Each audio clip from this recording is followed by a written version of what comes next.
Hi, everyone, and thank you for joining us today. Welcome to our webinar about how fleet programs can't compete with an outsourced vehicle reimbursement program and how to make the decision to exit your fleet this year. We'll cover the topic for the next little bit and then open up to questions from you.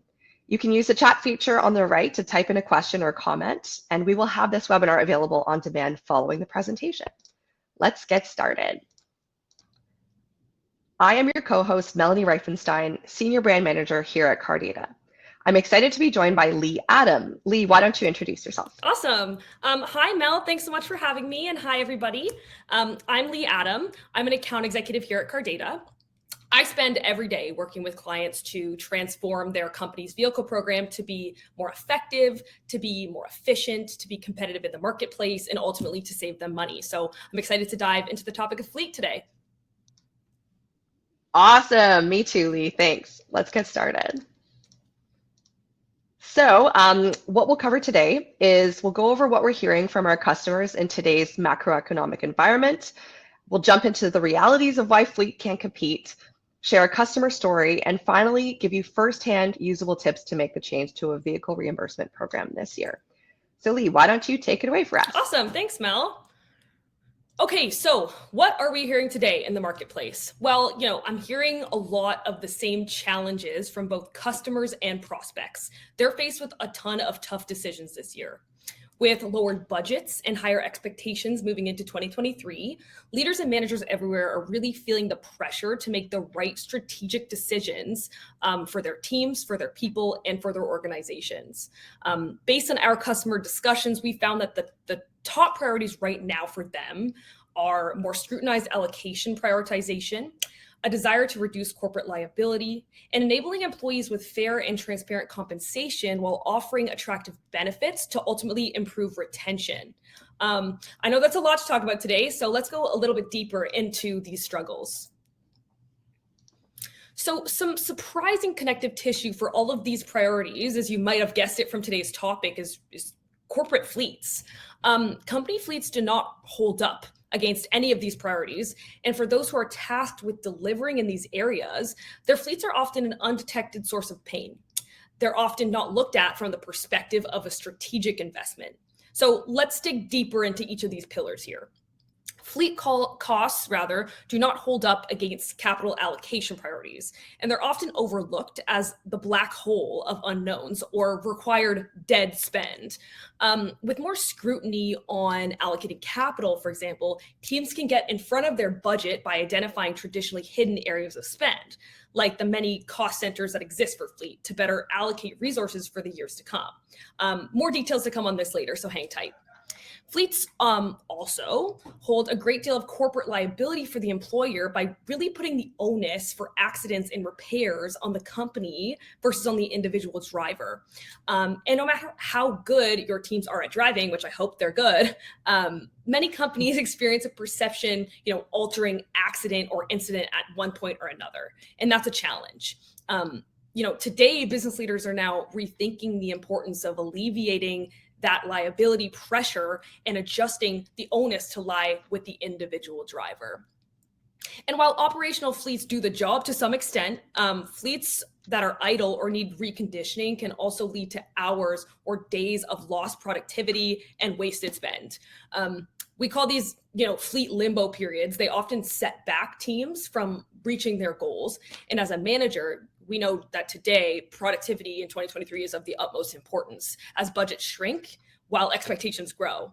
And finally, fleets sound really great in theory, but at the end of the day, they don't really offer your employees the benefits that retain them. So what does that mean, right?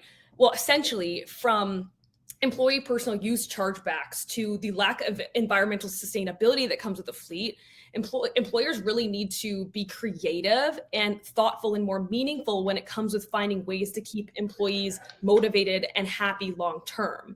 Sure, a car, this hard asset sounds really great, but what about the costs, financial and otherwise, that you have to take into account to operate that vehicle? One easy way, let them drive their own vehicle.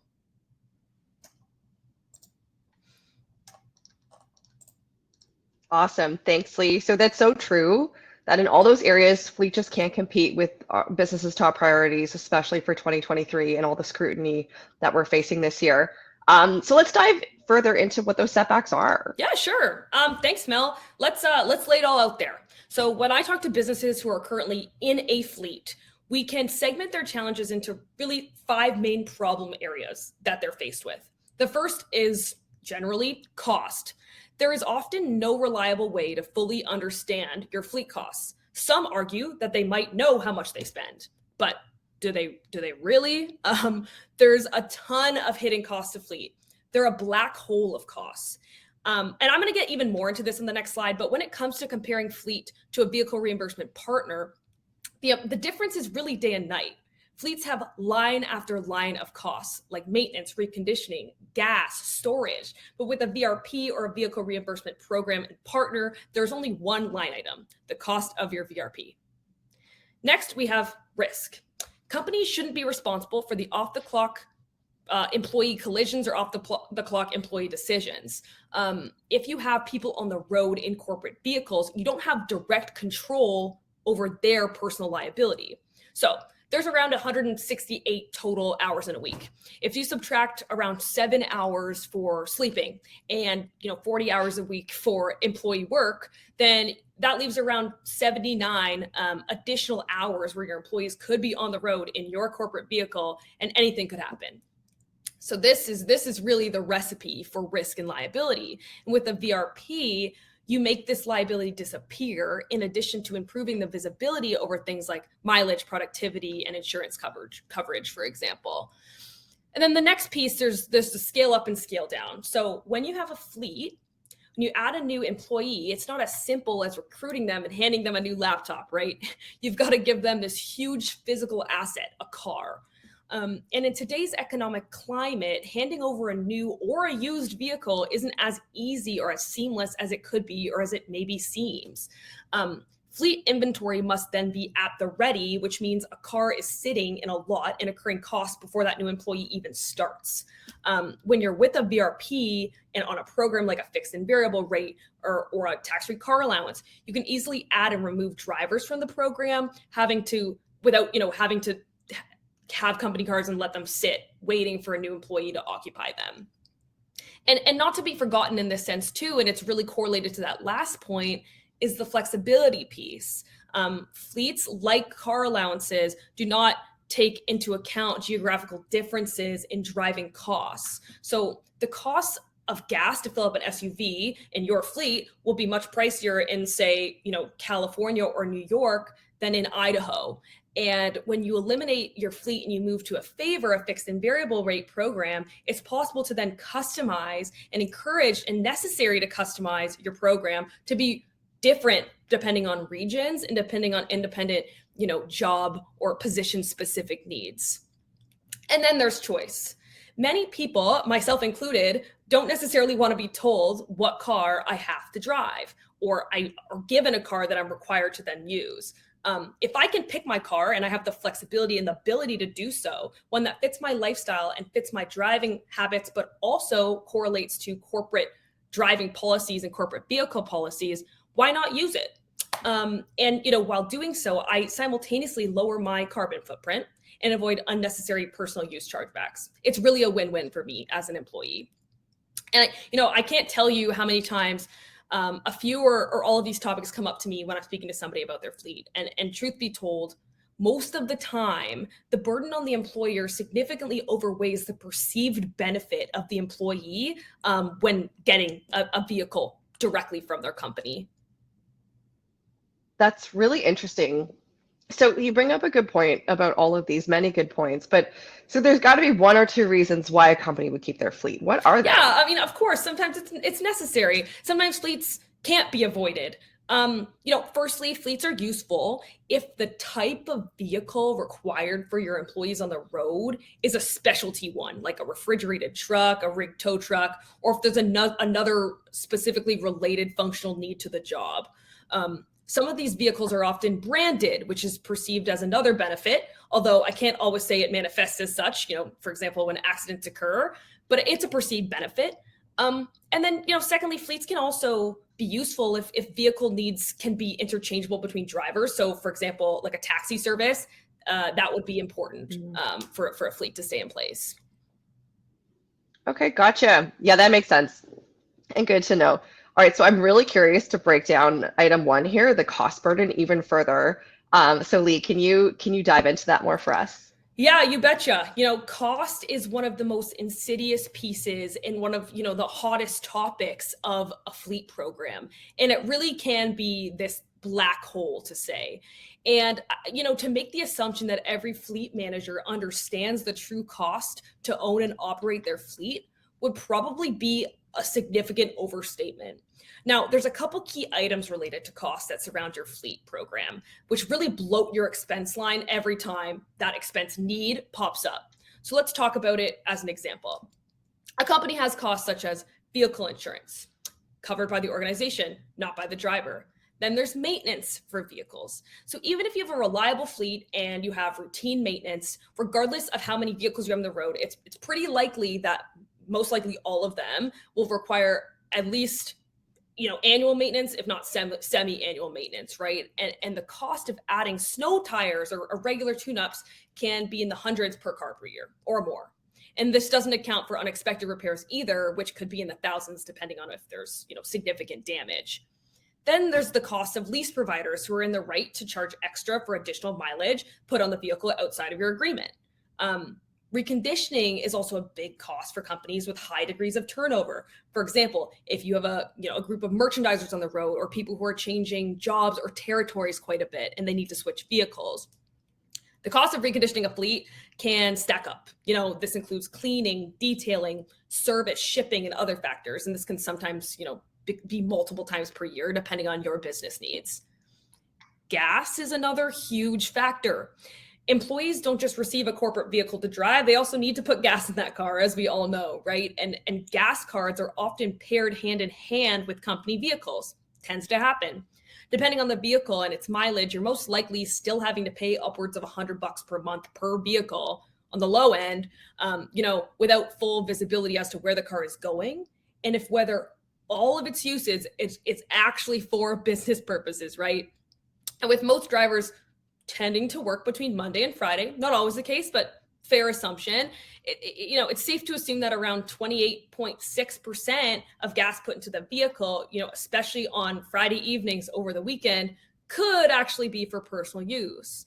And there's a significant amount of unpredictable costs there. And there's even more. So then there's the storage piece, right? And whether it's a covered garage or a depot, if it's not owned by the company, idle vehicles can sit there for months if they're not needed, depending on the side of the organization and the vehicle type. And then the final piece really is that liability. Accidents are costly. They impact insurance premiums, in addition to your corporate reputation, which we can talk a little bit about later. But the company is likely responsible for the accidents involving their fleet, no matter the time of day, no matter who's in the car.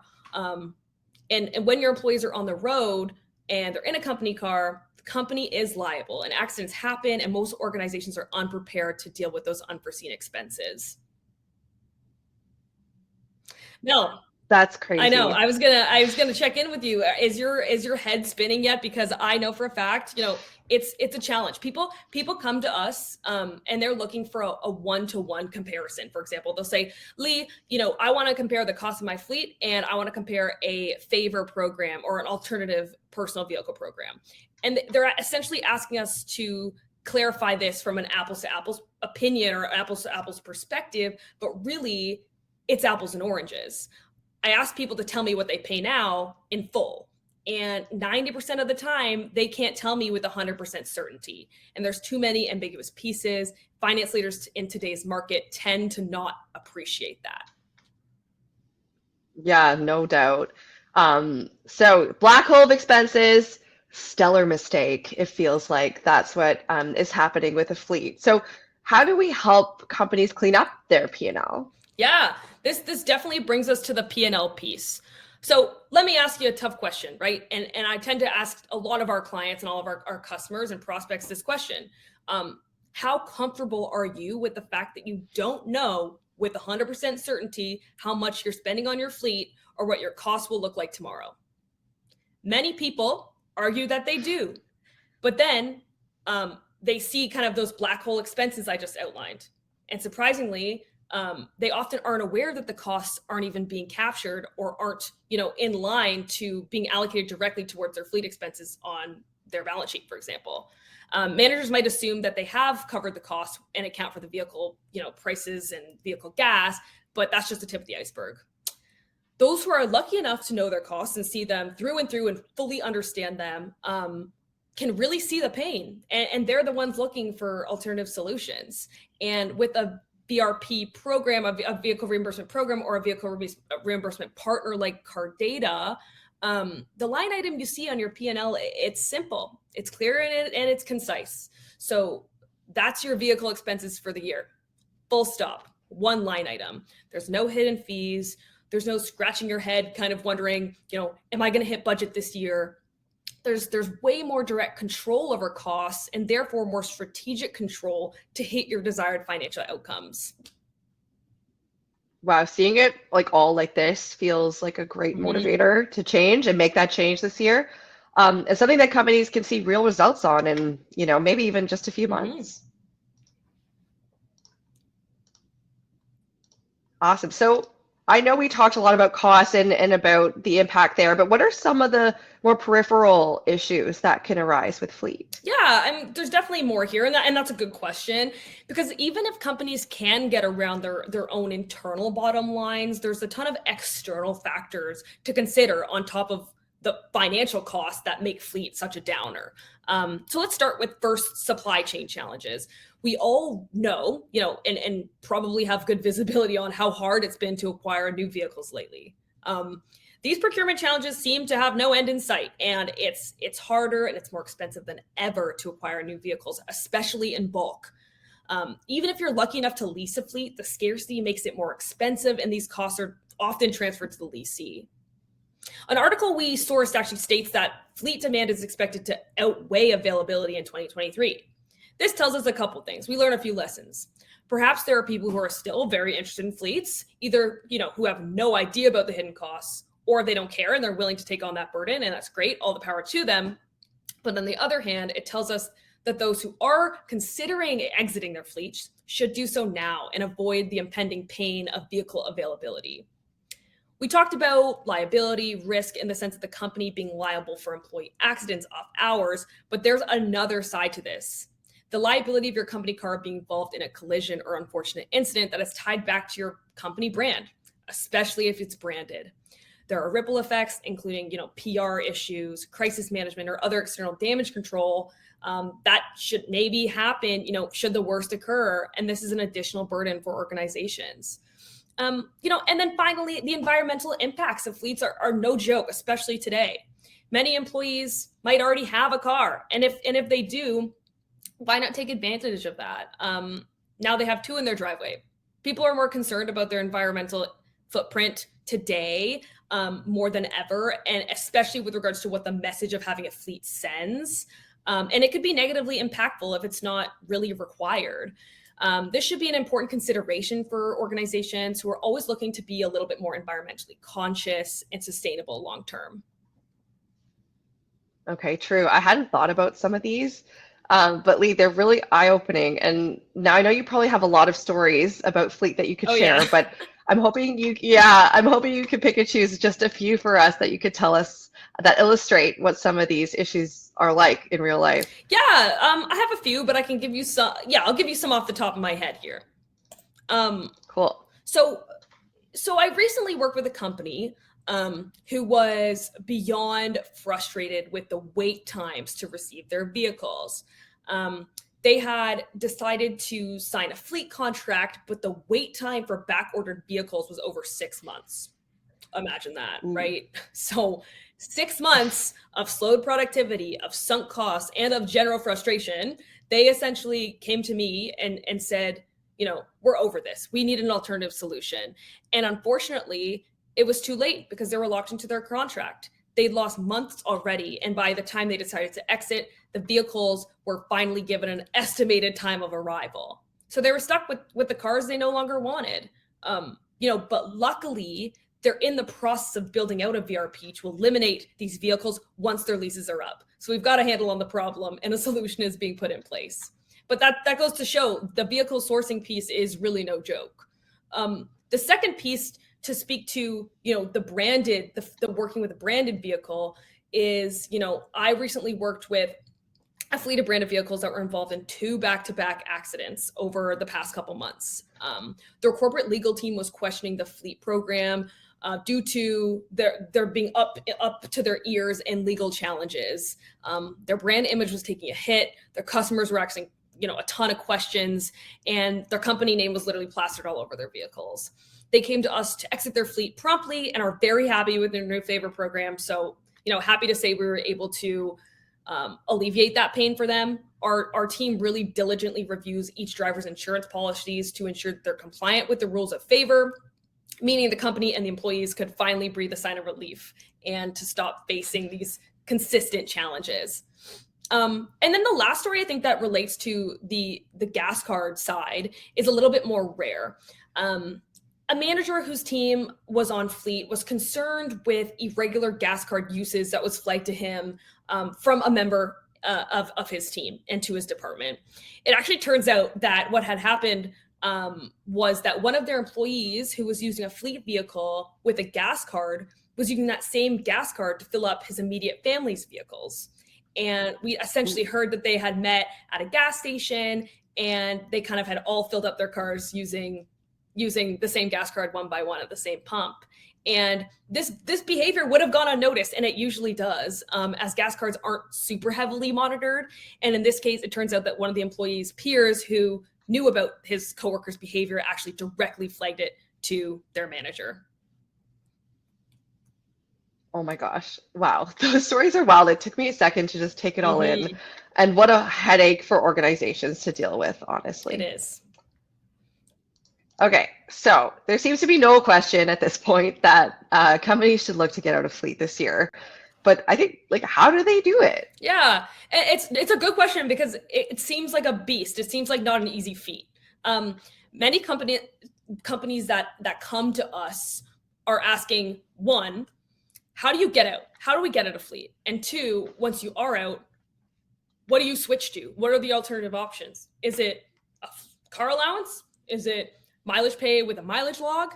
And how do you stay current and keep your employees happy? How do they stay competitive and keep rates up to date? It's easy to fall back on these methods that are commonly known, like just doing a mileage capturing tool by hand, right? Keeping a mileage log or giving everybody a flat $500 allowance per month. But many companies don't know about what alternative options are out there. And they feel figuratively really handcuffed to their fleet program. But there is a way. Okay, cool. Let's see. Yeah. Okay. So here's an outline of our guided process to quote unquote get out of fleet. Many steps may ultimately become additionally necessary to add in order to tailor to the individual experience. But here's a top line overview of what we would suggest. First, take a look at where you're at in your contract. Do you have more than a year or less than a year left in your lease, for example? If it's more than a year, it's never too early to start planning to exit your fleet. The right VRP partner can help strategize a long-term exit plan. If it's less than a year, contracting a VRP for a single action plan is probably your best first step. For a less than a year group, if you have a few options when it comes to exiting your fleet. One, you could wait for the contract to run out. Wait till your leases are up and you can make the transition easily. Two, you could buy out your contract if the pain is strong enough. Or three, if you own the fleet and it's no longer leased, you could sell the vehicles, some of which do it to the general public. Some companies even sell them back to their existing employees or offer a stipend to help cover with costs up front. Ultimately, that's up to the organization. One thing to note is the age of the vehicles.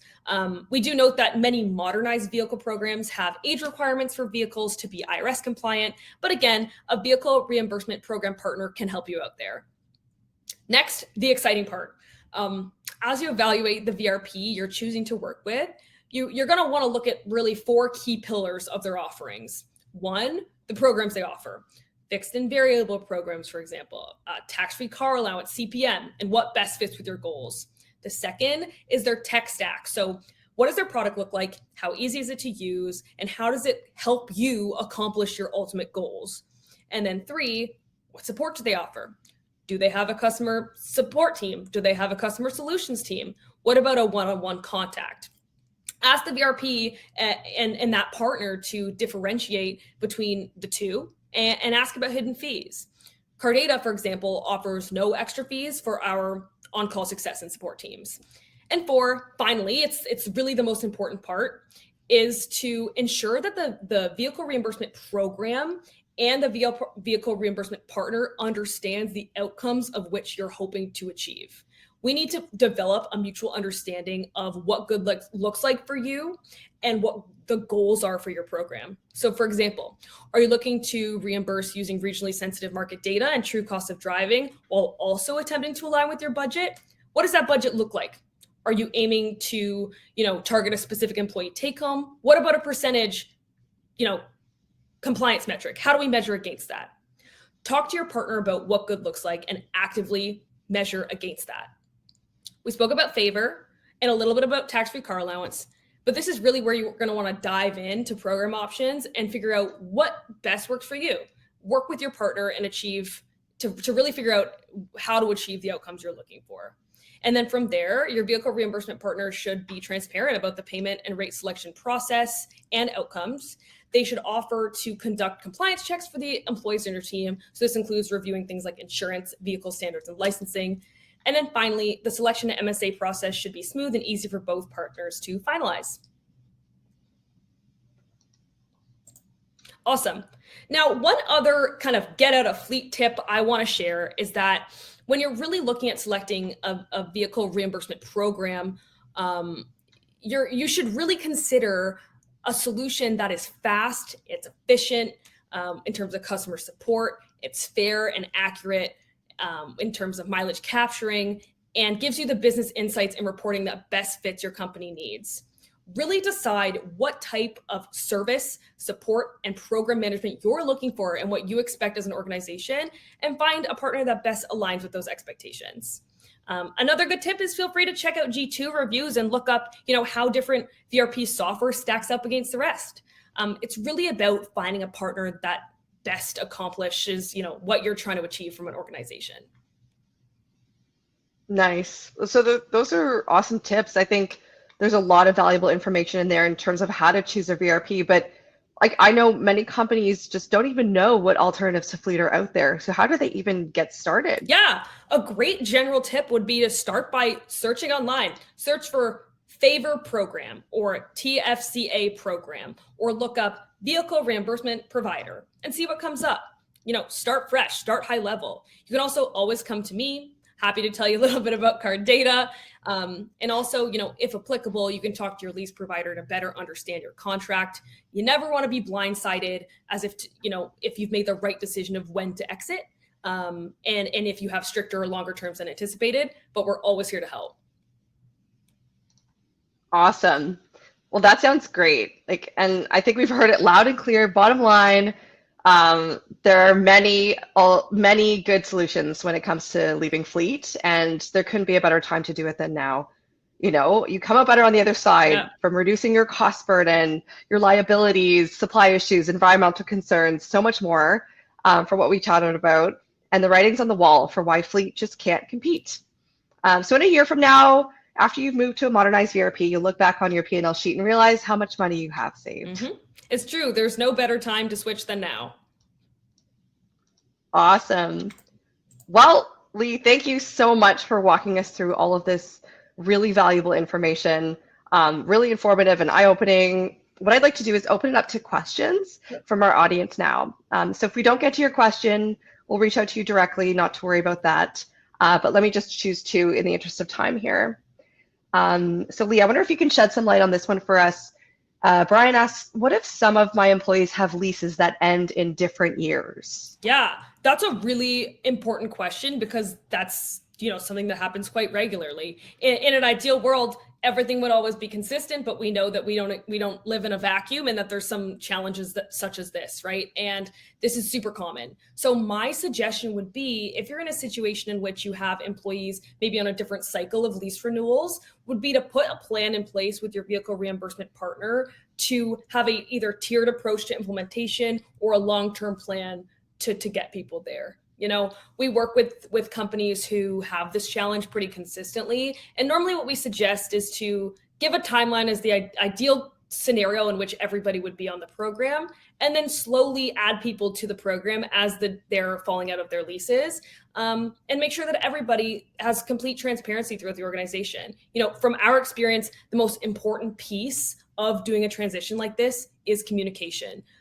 There needs to be really, really clear vehicle policies in place and really clear expectations for drivers. We want to make sure that everybody feels really, supported, and make sure there's a ton of equity. People feel like everybody's being treated fairly. So ensuring that there's a lot of communication with regards to what the process looks like and why it's built that way is going to be really important. And Cardata would be a great, partner to help build that vehicle policy out. Perfect. That's a really good answer for Brian's question. We have one other one from Samantha. She asks, what if she still wants to regulate what kind of vehicles her employees are driving? Yeah, that's a really important point. And, most companies do, to some degree, have standards of the type of vehicle that their people should be driving for work. And that's a best practice, right? And there's a few ways to do this.